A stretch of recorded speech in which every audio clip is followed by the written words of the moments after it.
So we got the doctor, the good Dr. Hazel. She's gonna be coming in, right? So let's go and grab her. Let's see where she is.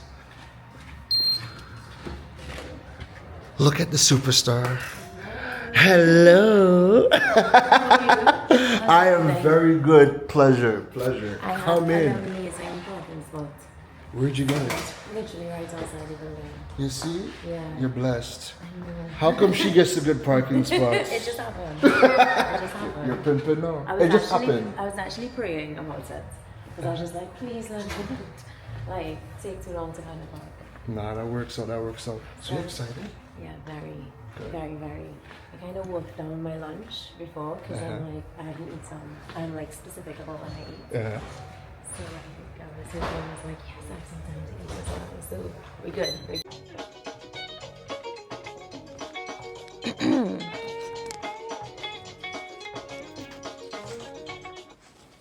I need a runaway. Listen to me. You see, when that song starts to play, I start to feel like I myself need a little runaway. But where I go run here, boy? We are back with the digital world with myself, Keron, Rose, and the boss, Ricqcolia. How you doing? How you enjoying it so far, man? I love it. Yeah. I mean, it's a continuation of like our natural vibes anyways, because for that's those true. who don't know, once Karen and I get together, it's just always a long talk. Listen, Always. Ricqcolia is one of those people where if she calls or I call, clear the schedule because you already know that 2-minute conversation 2 hours. is 2 hours immediately. Somebody has to do a hard stop and move on because, boy, yeah, it's all good though. But listen to me. We have our guest in the building. And if you want to watch the live stream, please visit the Freedom 106.5 website where you can watch the live stream and tune in. And if you are not in Trinidad and Tobago, definitely go check out the live stream or listen in on any one of the apps where you get your radio programs from. So we got the good Dr. Shenilee Hazell. Now, throughout her distinguished career, Dr. Hazell has made a concerted effort to interact her passion, philanthropy, and purpose to focus her legacy in dentistry to serve various communities across Trinidad and Tobago. A graduate of the prestigious University of Bristol and certified by the Royal College of Surgeons in Edinburgh, United Kingdom, she is the founder and director of Smile in Dental. You should see her smile, folks. It's award-winning. Thank you. Now, the award-winning, revolutionary, and fully digital, stress on the digital dental clinic that offers advanced dental solutions in modern day dentistry. We got the good doctor here with us today. Hello. Thank you for having me. Hello. Hold on, let me get you right. Hold on, let me get you right. Talk again. Hello. Okay, hold on 1 second. Ricqcolia, talk to her while I set this thing up. Yeah, sure. So, I mean, I guess we can get things going Yes. almost immediately. Sure. First question, how did you get started in the world of dentistry? Well, actually, it was a fluke decision. Really? Yeah, it was the night before university applications in the UK. So I went to university in the UK. And I was just like, to make a decision. And I actually knew a couple of my friends who were in their first year already. And I called different people who were doing different degrees and different courses. And I'm like, what's it like? What's it like? And yeah, I just ended up, it was kind of like it wasn't that, I don't have a story where I've been wanting to be a dentist all my life. It was literally, it was the day before and I was like, I need to make a decision. I was kind of juggling a few things. I definitely wanted to be science-based because that was my A-levels. And yeah, it happened and I got in. So I applied in the UK, you have only 4 options when you want to do medicine or dentistry. And I actually got into 3 out of my 4 choices for university. So then I had I was very lucky in that I had my first choice, which is Bristol University. So Fantastic. it's absolutely beautiful. Everybody should go and visit if you ever go to the UK. Is that an invitation to go? Because, I mean, I'm ready to go on the first plane, We go to the UK. Where would you be going? If I go to the UK? Yeah, if you go. Actually, it'll be Scotland first. Yeah, Scotland's gorgeous. Yeah, Scotland. I've seen. Yeah, it's gorgeous. And I think it's one of those those destinations that everybody so focuses on England and London and all Yeah. of that, but I think Scotland's one of those hidden gems Yeah, in the UK. but there's whiskey there as well. I mean, it's the Yeah. So I'm not gonna say that is the reason why. I'm kidding. Yeah, no, but it's absolutely beautiful. It's just cold. That's Yeah, all. It's just cold. Man, I fell up with that, man. I don't want to hear nothing about the cold. After my time in the tundra up north, Yes. I'm good. Yeah. Let me see all different types of sand. I want to see white sand, black sand, Correct. pink sand, all that good stuff. Right? Correct. Now, the good doctor, when you decided to go down this career path, right? And you decided, let me tell my parents, let me tell my close people, this is what I wanted to do. Now, you have a pretty traditional career. So Yes. I can't see it going bad, that conversation. But what was that conversation like when you started to tell the people around you, hey, this is where we're trying to go? So you're asking me if when I told them I wanted to do dentistry or when I wanted to open my own clinic? Give me both. Give you both. That Okay. sounds like fun. So Two different dentistry was easy because as I said, I was always in academia. Yeah. So anything I kind of put my mind to with respect to exams, I would always perform well. So that was easy. They were like, yes, okay, great. Actually, my uncle was our family dentist who is, I think he's retiring now. Yeah. Probably one of the first dentists in Trinidad, but he is based in South, right? When I called him and I told him I was thinking of moving back home, so this was about 6 years ago, he was like, are you crazy? There are too many dentists here. There's no space for you. And not in a bad way, but he was kind of like, you're better off up there. You know, it's way better, which actually ended up being the complete opposite. Like, this was the space for me. So I'm glad I didn't listen to him, but I have a reputation of not listening, so so it works out. Yeah. Now, what about when you opened up your own practice? Because I mean, I could see where he's coming from. My aunt works in the dental clinic for UE. Right. Where they have all the students. Yeah. And it's a lot of them people graduating Of course. every single But year. And I'm here wondering, well, how much dentists do we need in Trinidad? yeah, but that's the thing, right? So I think a lot of people get discouraged from that. But I really genuinely don't believe in this zero-sum, like, closed-minded. Like, I'm very much big on having an abundance mindset. And also thinking that, because when it becomes like that, then that's when it breeds a bit of competition and it can get a little bit toxic. So my thing is that if you go into it thinking that you have your own spin to put on dentistry, you have your own personality to put on it, then it becomes a whole ocean of what you can accomplish.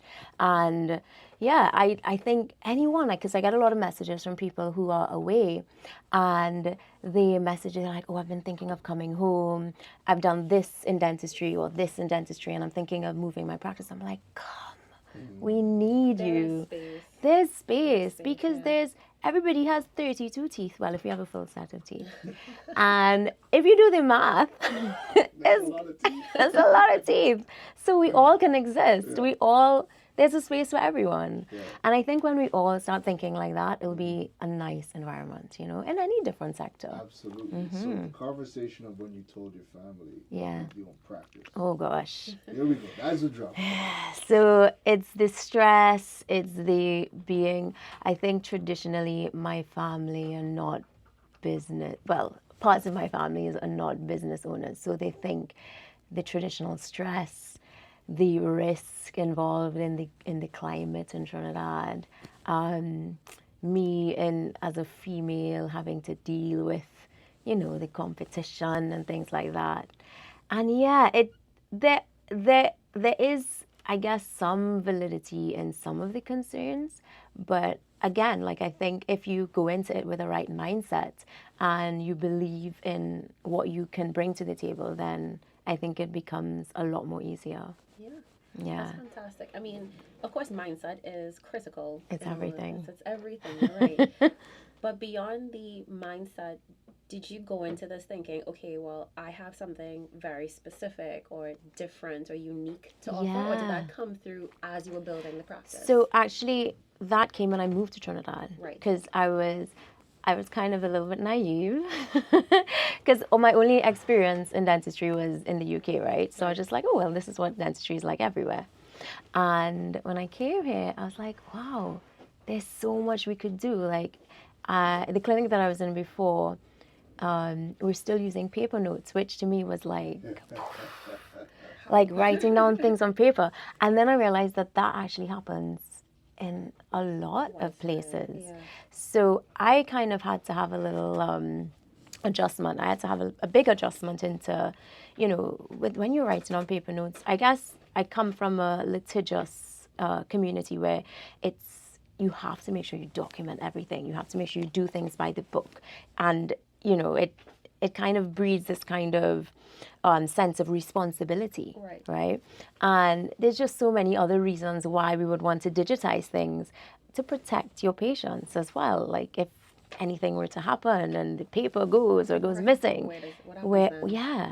So the digital world in general, not just like record keeping, but just what we're able to do with digital dentistry now, it's mind blowing. And I'm like obsessed with it because the solutions that we have just totally take things like even diagnosing dental decay or gum disease. Now you can just do an x-ray and you can do the x-ray, another dentist can do the x-ray in South, and and everyone would have the same exact results and treatment plan because it takes out the human error, So using AI in diagnosis, all these things are just amazing. Listen, okay, dive into that just a little bit, bro, because listen, we're gonna have listeners thinking AI in dentistry, digitizing dentistry. Yes. What is happening? So it's so good. Talk about AI. It's so good. So I mean,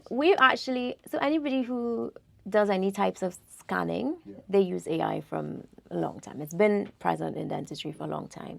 So a simple thing like in Trinidad, I know a lot of dental clinics now have what we call an iTero scanner, which is an Invisalign branded scanner.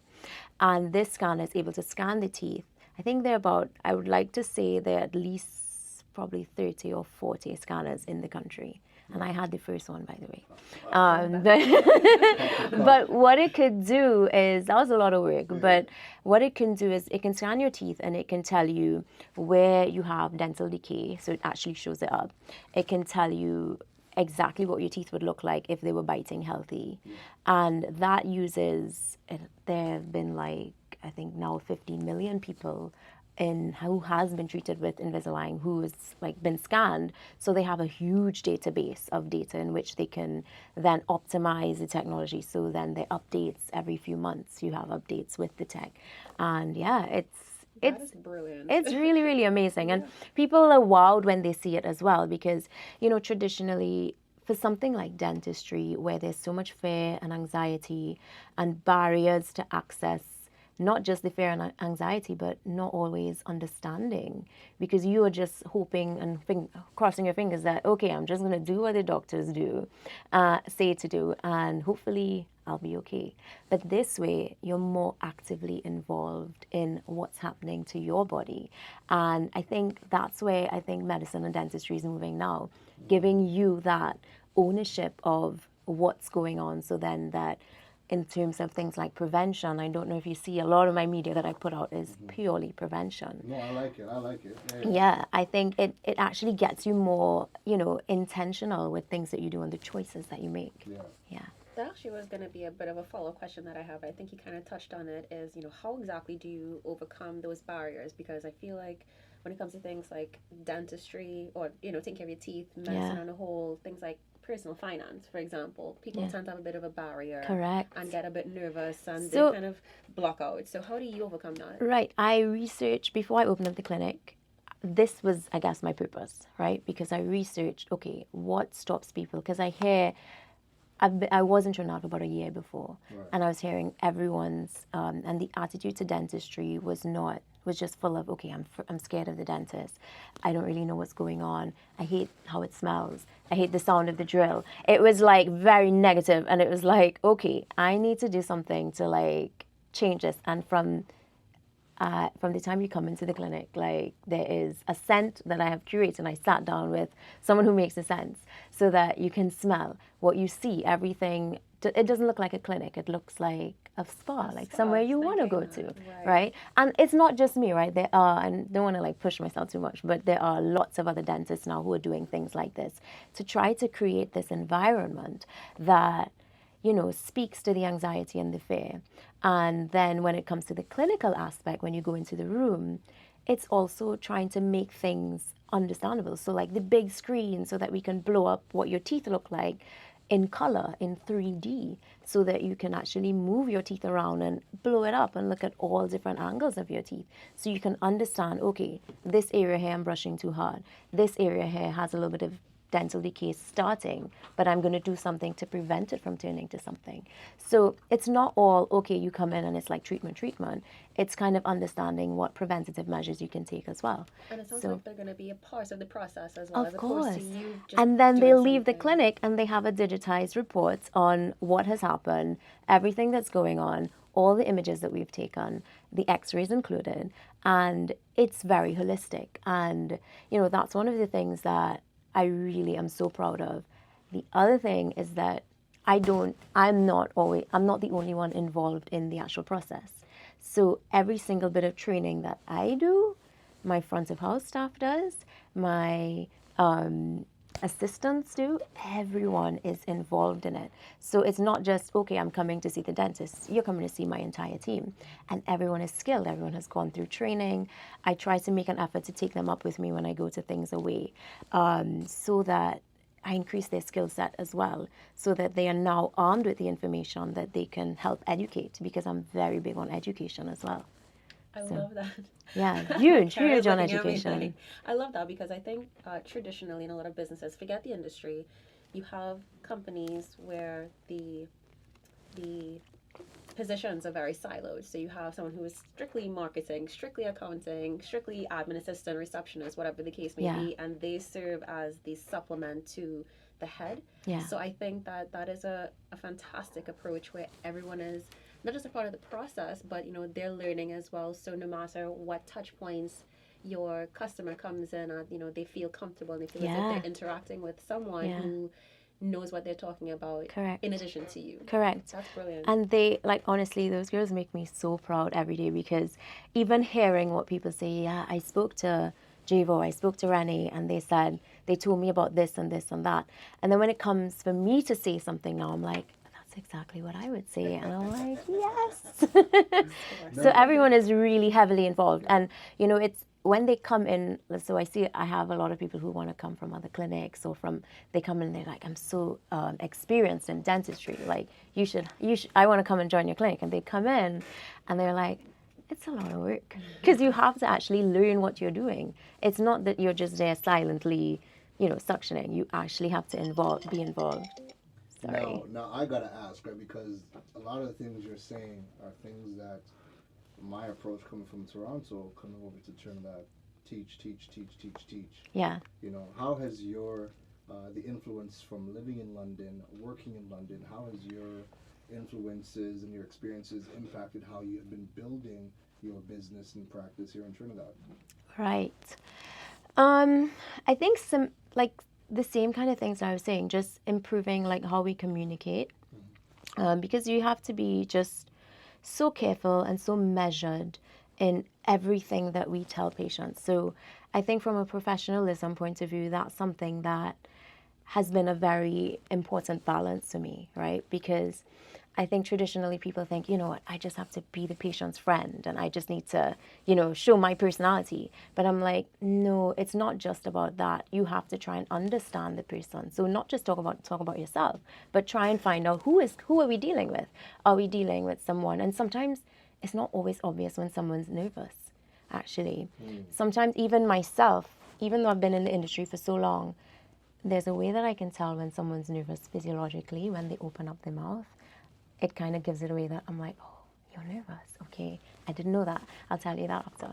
But I will be talking to them the whole time. They'll be and you know, they would come, and as soon as they open their mouth, so this is what you see. So usually when your body's in flight and fright mode, when you're scared and anxious, your mouth gets dry and your saliva gets super frothy. Right? That's a little dental thing I was teaching you, see?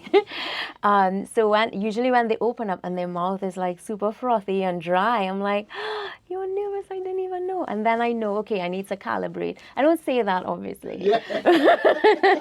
Like put them on edge, but then I need to calibrate, what I'm doing to kind of make sure, like, let me hear your favorite song. We put it on. What you're watching on Netflix, we put it on the TV so they can, when they lie back, they can watch it. Like, just try and really get to, because I really always say, like, we have such an amazing opportunity every day.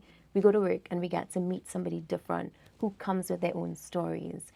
And it's our role to try and see who is coming through the door. Like, who is this? Who is making the effort to wake up out of their bed, probably sit in traffic, to come and line with us, and also get some dentistry. We need to see what's going on there. So that's kind of how I try to create that culture, That's fantastic. So I'm actually very curious, especially for those who don't know or haven't checked out any of your pages or anything like that. So we've been talking about those who already come to you, those who know you and all of that. Right. So, Okay. What have been some of the strategies or tactics or the general cadence that you've used in your marketing to sort of spread the word about what you do and why they should come to you? So I think I heavily rely on people who have had the experience. And that's something that has been from day one, like driving. I'm so blessed. I always say this. When I first did my business plan, I was like, okay, I'm going to have 3 to 5 patients a day. And I'm going to predicate my business plan on these are the amount of people that are going to come. But actually, since we've opened up, we've just grown in such a positive, like almost exponential way with our team and the services that we offer. And that has all been just when you do something good, like my cousin actually said to me, like, build it and they would come. And, so said, so done. That's what happened. Like, we built an experience and yeah. I love that you're saying that as an experience. Yeah. Oh, of course. I mean, service Hello, is she's important. curating sense. Okay, from when you're getting to that level of detail, that's when you know. I like it here. We're building something of an experience here. And the scent you have when you come in is different from the scent you have when you have your warm towel when you check out. What? So I try to make it like a whole. I try to wow people so that they'll be like. You taking bookings? I done told I done switching over, so Yeah. But talk to us about some of the challenges that you've had to face on this journey, because I mean, moving from the UK, coming to Trinidad, and as the non-covered folks say, the Tobago. Yeah. Moving to TNT, starting your own practice. What are some of the challenges? Y'all don't know. Oh, I mean, boy. you don't have all day. I only have like a small amount of time here. But something that sticks out. I think, okay, so I think my biggest thing is that we don't have a collaborative culture. We don't. So as soon as somebody comes in, and there's a term called brain drain, like when people come back with just so much excitement and enthusiasm, and they come in with like, I know what I can do to make it better. I've seen it work in this, I've seen it work here. I know what we could do to rise and to uplift. As a community, we don't have that. We have the older folks fighting with the younger folks, and the younger folks feeling, what's the word? They just Disillusioned? Disillusioned. Like they're also discouraged in a big way, because then they're just scared. Like they're scared. They're like, I don't want to step on toes. I know I have to respect my elders, and I know that I have to respect the big people in the community. And there's like almost a stunting of everyone kind of blooming, And I genuinely think it would just be so awesome to see everyone bloom, because then that makes us as a country big on the map in dentistry or any other sector. And that makes us keep up with the rest of the world. The fear there is that you've come with all of your experience. Yeah. You've seen things that we haven't seen. Yeah. And if you succeed, that then what happens to me? Then I get Correct. displaced. Well, actually, so here's the thing too. I know this might be a little bit controversial, but I think that kind of worked in my favor because I kind of worked so hard to try to have that collaborative, community and try to reach out and try to like do so many things. And, you know, my energy now is now like laser focused on tunnel vision because I've been burned so many times, like so many times. Like if you guys only knew, I mean, I don't want to get in trouble from saying everything that's happened and, it's just really, really, really, really sad. Like it's just sad that people would take the time out of their day to do Well, they something take the time. to They'll like find the time. totally mash and send an email and try to, I mean, I'm not gonna like say very much, but last year or the year before, I had a really great contract and a great educational contract with a very big dental health brand. And it was because of, other people not liking that and getting them involved from that level. And it's weird because, I know the individuals and it's just sad. But, as I said, like I use that when something like that happens, I always use that. I'm like, okay, now I have to try and switch my game up by 10. Oh no. So it's like, it kind of, you know what I mean? That reversal, no. I think, unfortunately, and just like you, I don't want to sound too controversial in what I'm about to say, but I think sometimes we tend to play into the stereotype of small island mentality, Yeah. where that's sort of crab and barrel, where it's like, if you're here, you're a threat to me. Yeah. But I think where you tend to see longevity is you used the perfect word earlier when you're laser focused on what you do. You know you're good at what you do. You genuinely believe that there's space for everyone. Yeah. And that is where the opportunities come, versus you're just trying to stamp out everyone else around Yeah. you. I think as well, when you're doing that, it sort of showcases that you're in it for all the wrong reasons. You're not about it to serve others. Correct. You're just here for you to be the best of the best and to have the name and the legacy, the reputation, whatever the case may be. Yeah. So it is a bit of an unfortunate characteristic that we have, but ultimately you are able to serve, and I think that's the most important thing. And I genuinely think I'm very optimistic because I think that it's just going to be a matter of time on a cycle where, because I see the younger dentists doing amazing things. I look at them and I'm like, I'm just so inspired and I just feel so good because I'm just like, yes, you're doing it. You're stepping out of that circle and you're doing something different. And that just strengthens our community as a whole because remember, we are serving the public, right? And when the public is seeing, okay, for instance, a simple example, one dentist sees one patient, and that patient may not have had a good experience for some reason, may not even be the dentist's fault. And then they go to another dentist, and that dentist then has an option. Okay, let me try and cement this person's confidence in dentistry as a whole. Okay, let me try to focus on what needs treating, but one of the other things that is common is that the other dentist would be like, oh, this dentist, like it would be a kind of almost like a fight, like, and they would try to do that. And I'm sure this happens in every single community, but that's a way that we lose that trust. That's a way that the public that we serve are not going to see us as a whole, as dentists, as a strong unit. If we continue to fight, like, we need to stop doing that. Like, it just makes no sense. It really doesn't. Make it make sense. It doesn't. So I'm like, I'm of the opinion, I'm like, you know what? I'm just going to continue every single person that works with me, all the dentists that give me their energy and their time, and we work together. Like, we have such a strong mindset when it comes to the way we approach treating patients. So I'm just staying in my little bubble and trying to do what I can. And yeah, that's my purpose. And yeah, it's a little depressing, but it is what it is. And I think we just have to keep moving forward. We, as they say, it's so much easier said than done, but we have to be the change that we want Correct. to see. Exactly. And your back had to be broad. Yeah. Because, boy, Yeah, It's yeah, a yeah, lot. yeah, yeah. It's a lot. It's a lot. And when It's a they lot. come, they come. But anyways, you have done an amazing, amazing job at building Smile and also building your personal brand, Yes. leveraging all the digital tools. You Trying, teach, trying. you get out, you do some yoga, you show us a beautiful life outside of the practice. We see different sides of you. Talk to us about, just your approach to building your personal brand, but then also building your business brand online. Um, Initially, I knew that I wanted to just make it easy, right? So that's my same thing. Just make it easy, like, because I think like here in Trinidad, like you go to the bank, you go, you know about going to the bank.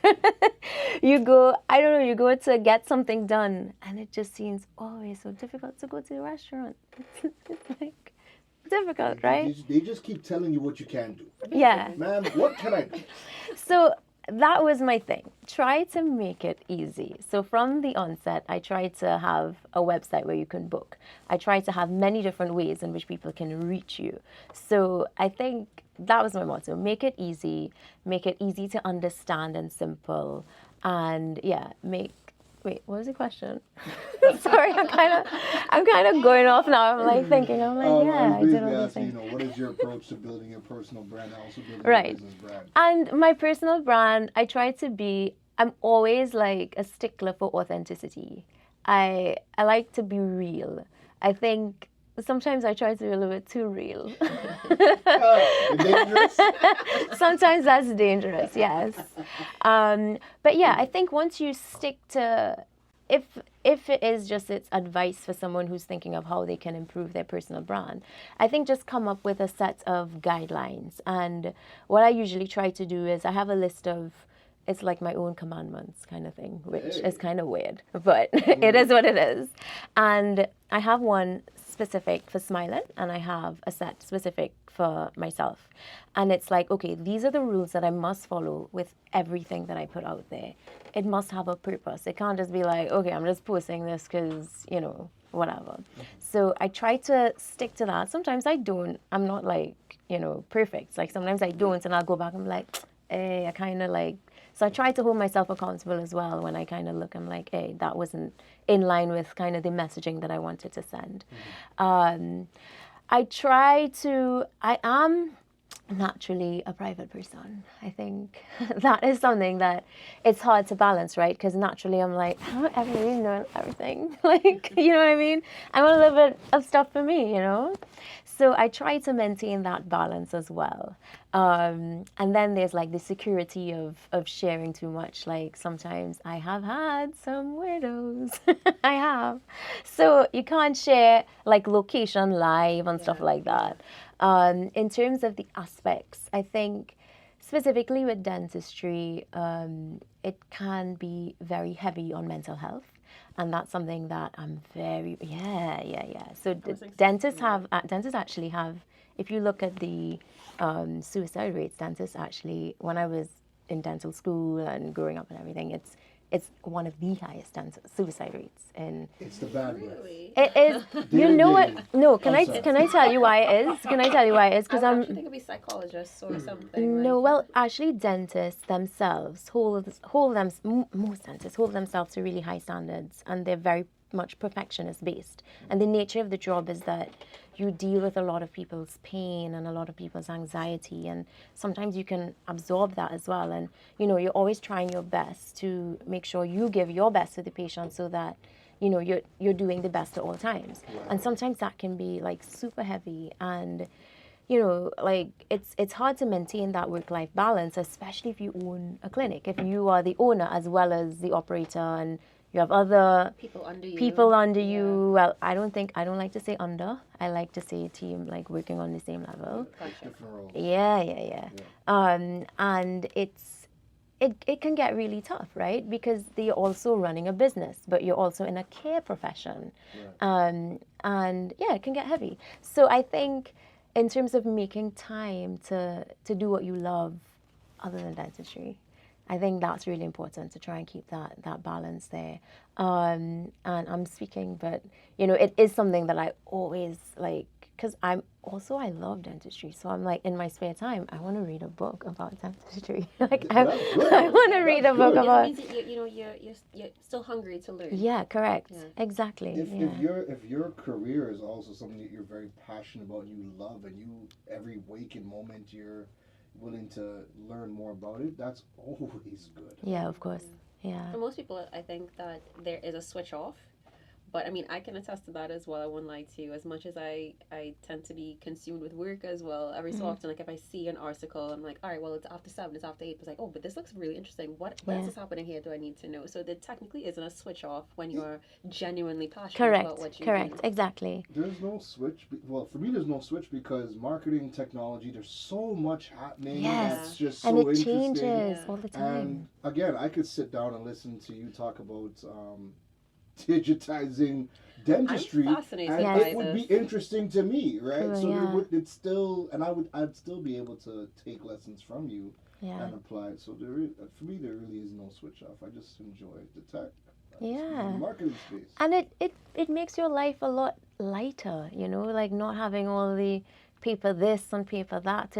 It's just so much better. It's so much better. Facts. So what, I guess, I don't want to say long term, but like what do you have on the horizon, at least for this year? So for many Smile? exciting Oh, things. she got so excited before I even got the question out. Listen, this girl be posting up tools.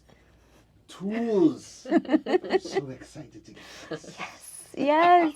And I dreamt about it last night. I dreamt I was using it. I was like, I woke up and I'm like, I think I have a problem. And my dream was all about this tech that got like released. It was yesterday or the day before. I can't remember now. But yeah. Anyway. So I have a long-term plan that I'm working on trying to reach communities that can't afford dentistry, because that's another big space that there's a lot of people who can't afford it. So I'm working. I don't want to say what it is yet, but I'm working to reach those communities. Right. I'm also going to do something that's not in Port of Spain.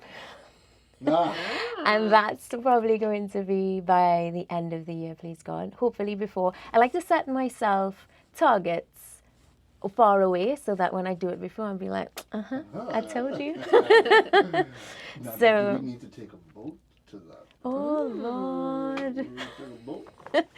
I mean, if you're going around the periphery of Trinidad and Tobago, yeah, We probably. can take a boat. I mean, what is a water taxi that goes between San Fernando? Actually, that's what's There's going also a to say. ferry that goes between Trinidad and Tobago. And then if you own a boat, you could go from like Port of Spain to the north coast. You can go at on my boat. Let's go. You can go you can take any route. Essentially, she's saying, we technically don't really have an answer. Yeah, you don't have an It could answer be yet. anything. It could be anything. anywhere. It could be anything. Yeah. I don't want to speak about it until it's there. No, don't worry. And then I'll invite you to the opening party. Absolutely. Yeah, yeah. Absolutely. I will take that boat. Yes. Or the ferry. Or the ferry. Or Yes, your boat. But yeah, so listen, man. There's been so much that you have accomplished over your time here in Trinidad and Tobago. Now, we just talked about your goals. When it got to building out your team, right? Dot. Doing a business as a solopreneur is one thing. How hard was that very first hire? And also when it came to now you realizing, okay, we actually have to scale up and build up this team. Yeah. What was that process like for you, moving from somebody who was working in somebody else's practice to now having to build out your team? I needed professional help, one. As in, like, I needed somebody who did this to help me. Yeah. So I got, like, a few mentors to help me because that's not my strong point. Like, I think, so for instance, in dentistry, you kind of have your little micro team in your room because you're working with an assistant and you have to liaise with So every dentist has that little micro team going. But when you're leading and you want everything a certain way, I have to usually try and calibrate to deal with like different personalities, and everyone does things differently or learns differently. It's definitely taught me a lot of patience, but also recalibrating my own leadership style based on my own growth in it. Because what I've always like kept or remembered is that what would get me from A to B doesn't necessarily get me from B to C and then from C to D. And this is as I'm going up, I always have to recalibrate my own self. So even myself, like it's a constant learning journey. I don't have all the answers, but I'm definitely committed to improving. And that takes a lot of work because, you know, I see in different areas, like all the different leadership styles, like, hey, I'm in charge, do what I say, carrot stick mentality. But that doesn't necessarily get you that passionate buy-in from your team, you know? I was actually about to ask you about that because you have a lot of people, business owners especially, or new business owners, who are like, I want to be a boss. They want to leave working for someone to just being a boss. So how would you, like, what advice would you give people who are now about to lead a team in terms of managing people and switching from the I own this to I'm trying to help lead these people to excellence? Advice? Advice? What advice? I mean, you have to do the work. Yeah. So I think everybody's different, right? So everyone has different ways that they would learn. Everybody has different experiences and backgrounds. Absolutely. And, you know, I think advice, I would say sports autobiographies. I love reading those because you see that, like, of coaches, right? You see like how they can bring teams from different ways, and it's the same kind of thing, you know. Political people who've been successful in their career, again, that is influencing masses of people, you know. So I think getting that bit down, and then you need to do work on yourself. Like you need to have a little bit of emotional intelligence. Like I've seen and heard how people speak to their staff. Like even if I go to a restaurant and it's just like, what? And there's a radio. How can you even, like, you know, remembering that everybody as well, this is gold, like remembering that everybody has their own stuff to battle when they leave your doors. And your reality and their reality is typically very different. So understanding that as well, understanding who is waking up out of their bed to come in and help you. Who are these people? Like actually getting to know your team, right?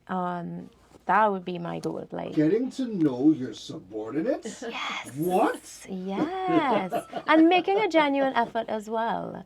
Because I think like that those are the people who are going to help you. They're holding your hands and helping you to achieve. You have the vision, but you have to hold their hands to like go running forwards. And it's something that's really critical to understand. If you want to lead and you want to be a boss, you have to have a little bit of humility as well, because you're the one that benefit, I guess, financially from it, and so you need to understand that dynamic is really important for you to. Then you have to give something, you know. Now, you mentioned a word there that is, you know, it seems not common in Trinidad. What is that? It begins with an E. That other one. Emotional intelligence, right? Oh yeah. How do you go about building and strengthening your emotional intelligence as a leader? I ask people to keep me accountable. So sometimes I might have a little diva spirit and I'll be like, okay, no, I want this. And We know.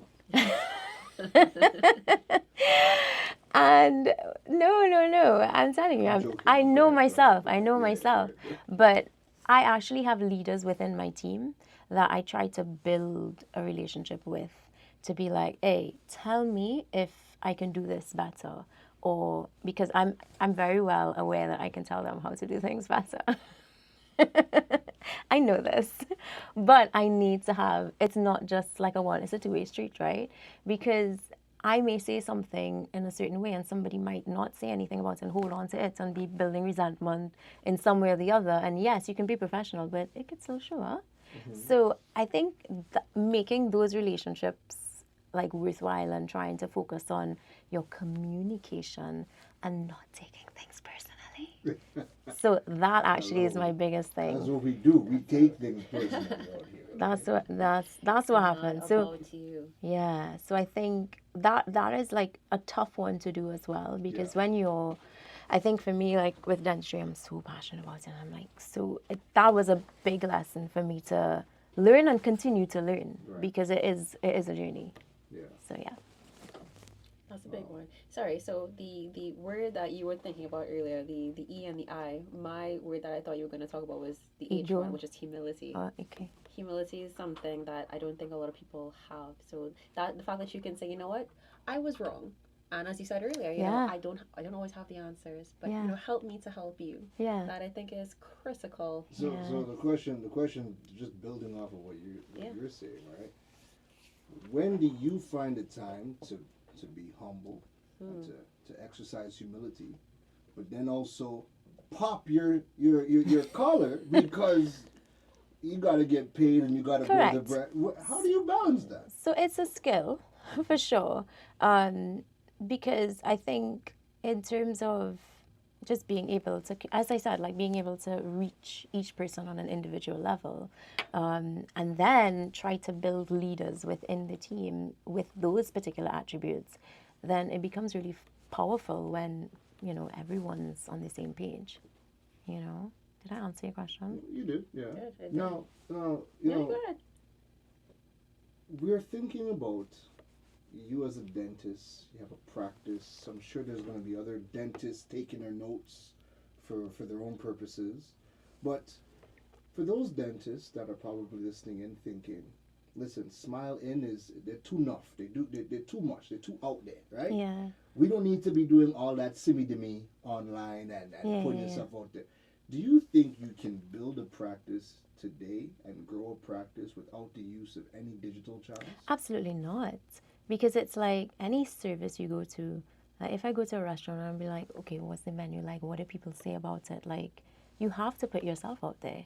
Because I think just relying on, you can rely on the traditional way, word of mouth, but it is 2024. Like, it is, people are going to want to know who they're coming to see, like, who are they trusting, you know? So people are going to do, the amount of times I've had virtual conversations with patients or virtual consultations, and they said, you know, I've done my research, and I'm just like, okay, what does that mean? What does that mean? And sometimes people know a lot about, you know, the clinic, the background, what we do, what we don't do.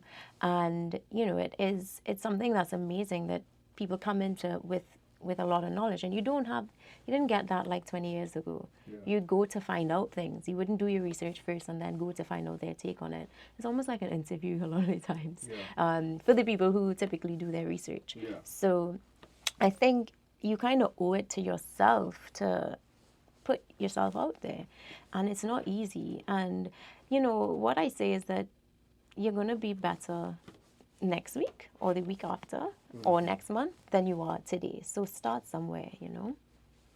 Absolutely. Sorry, I was just caught up with what you said earlier in terms of, you know, putting yourself out there and essentially showing up for your audience, because I think a lot of it has to do with also leaning into a bit of human psychology as well as naturally, you know, what do they do when they're in that headspace, when they're searching, you know, when they're looking for someone to solve this problem for them and that sort of thing. And naturally what they do is they Google, they go on Instagram, they check well, I would say Yelp reviews. You don't really have Yelp locally. They check Google reviews. What Yeah. people say, Yeah, so all of those things, in addition to word of mouth, I think that would definitely help to supplement, you know, that you are the person to go to.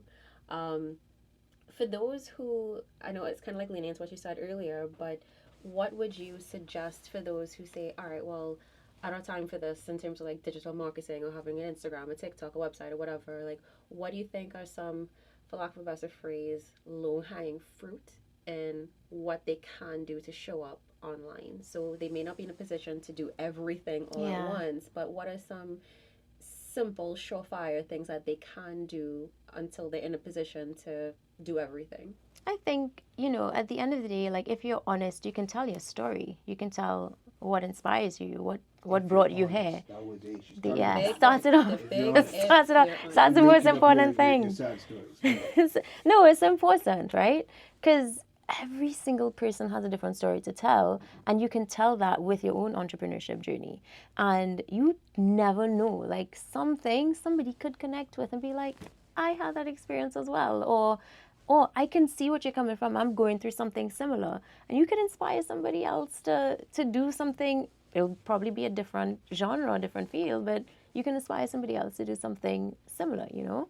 So I think put your own story into it, and you know your story. You're the only one that knows your story, you know. So I think even like sometimes I think back about it, I'm like, yeah, if people only knew, like, you know. And I'm like, okay, sometimes I'm a little bit guarded, like I won't share everything, but you never know, like you never know. who's watching Exactly. and who you can inspire. Exactly. So as well. start with your story. Start with maybe just even showing your work. You know, what do you do? What do you use? Like what helps you? What are the apps that you use? Because, you know, you'd be surprised. Like there's some people who take amazing like reels or visual arts, and they're using just their phone. Yeah. You know, they're not using a fancy camera. It's incredible what people are putting out with just Yeah. a mobile. Correct. Yeah. Absolutely. No, you know, speaking of that, you know, I seen a video with her, and she's like, I think it was a video where it was like, how people think we take pictures of you, and she's using her phone, and she's like, what we really do, and she's got a whole camera. I have like so many cameras. I have like 3 cameras in the clinic, and I have a whole photo area. But you know what it is? Like I'm You very built to that. yeah, and I think all dentists need to like really use a good camera setup to take pictures, because like it translates so differently on a mobile. Like if I look at what I was using when I was using my phone, Yeah. like years ago, Yeah. like over 10 years ago. Yeah. One of the cameras that I love in the clinic that I would never use a new one for is like my first camera, because I know how to use it really, really well. But it is a little bit of an investment. But I've had the same camera for like over 10 years, probably more than that actually. And you just change the parts to it. You change the lens and the flashes and stuff like that. But yeah, once you know how to do it, you can do like YouTube. Yeah. YouTube is amazing. Who's your friend? I have one last question, Yes. and then we'll wrap it up. But your advice for all of the dentists that UB is graduating by the hundreds every Oh no, single it's not year. hundreds. It's a lot. It's a lot. Right? Okay, I stretch the truth. But I it's a think- lot. But what is your advice for those people that are coming up where they have an uncle that is telling them, hey, there is plenty dentists out here. Go somewhere else. Go do something. What is your advice? I would for- love to see more specialities in Trinidad. So I would love people to like find a niche and find something that they can be passionate about. And they might have to do some work. They might have to go away and study, but come back. Like come back. Because there is space for that. You know, there are still some areas where, you know, there are only 2 or 3 specialists in a certain area, like periodontists, endodontists. And, you know, I think adding more to that pool gives patients more options, because that can keep things fresh and young and Dynamic. dynamic. That's a good word. Yes, dynamic. So I think find something that you can build on and stick to that and be consistent with it. I think definitely share your journey again, because you don't know who else you're inspiring, but also, you know, to document, because it's always good to look back where you came from, you know. And I think just try to do things properly, try to do things right. I think for me, I would say that if you're motivated by money, then that's a big no-no, because I mean, people always say like they can tell that I'm not, right? And every time I have to explain to my accountant, okay, yeah, we got a new coffee machine because, you know, I want patients to have the best coffee, and we actually did get a new coffee machine. And I'm like, well, this is a new scent that I got, and you have to like, so I'm always trying to justify the experiences. I'm adding value, and it's just about you have to do that to yourself as well, not just the patients. You have to always add value. So keep up with learning new things. Like I have exams next week for an orthopedic and orthodontic diploma I've decided to do. So I have to go to England, not next week, in 2 weeks' time. And it's like always having that hunger to learn and know more. Don't feel like, okay, I'm a dentist now, I reach. Because actually that's just the beginning. You're a baby. So in order to grow, you have to put in that work and you have to invest in yourself, you know. If you have to take a loan out, do it because it will be worth it, right? And yeah, it gives you that much more purpose as well because you would have put in the work and it's like, okay, now you did the work, you're measuring yourself against yourself, you know. So that's what I have to say. I love it. Dr. Shenilee, thank you so much You're for very dropping welcome. these gems for us, for stopping by, for your time. This was a brilliant conversation. I really enjoyed every element So of did it. I. Thank you so much, guys. You're awesome. Where can we find you online for those who don't know? So I'm on Instagram as Dr. Shenilee, and the clinic is Smile in TT, and we're on Facebook as well. All right, awesome. Thank you so much, and I will be checking you for that appointment. I'll tell you Yes, about- come. We will look after you. We'll be absolutely honored to have you. Thank you. Awesome. Dentistry in the digital age. You heard it right here on the digital world. That was Ricqcolia Phillips. That was Dr. Shenilee Hazell and myself, Keron Rose. Stick around. We have more digital world after this. Yay. Your energy and conquer your weakness goal. That was Gabby, great. Dr. Shenilee, Gabby Shenilee. Hi. I saw you outside. How are you? You got some stuff, right? I did. Okay, good. You want me to share them with you? Yeah, that would be good. Let me. We gotta take some pics. Oh, yes. Tyler's outside. Oh my god. And Arima. Follow on Facebook and Instagram. And you know, I know you from the Sisters in Church as well. Oh, really? Yes. Okay, nice. 26 today. Wait. How was that, folks? Good day. You know you're mic'd up still, right? Oh, no, I'm not. Yes. Sorry, let me take it off. No. Just say hi. How was the Oh. interview? Hi. Yes, it was amazing. I really enjoyed it. It was a really good conversation. Really good conversation. I think so as I was a well. little nervous, but then Lies. no, I was. Of course, I always get nervous. No, always, because it's just like you don't know what's gonna happen. But no, it was awesome. You made it a really good experience, actually. Definitely have fun. So thank you. I really appreciate it. Ricqcolia, Hi. your first interview on the digital world. Mic me up. How How do I do was this that? again? No, no, no. I'm just holding it. It was terrible. No, I loved it. It was fantastic.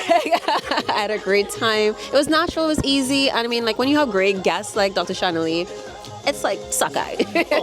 Oh. And Gabby got some amazing content as she always does. Why are you like this? Because I'm miserable. Over to you. All right, so we have to go grab our next guest, which happens to be the man who can't stay in Trinidad, Kyle Maloney. No, really.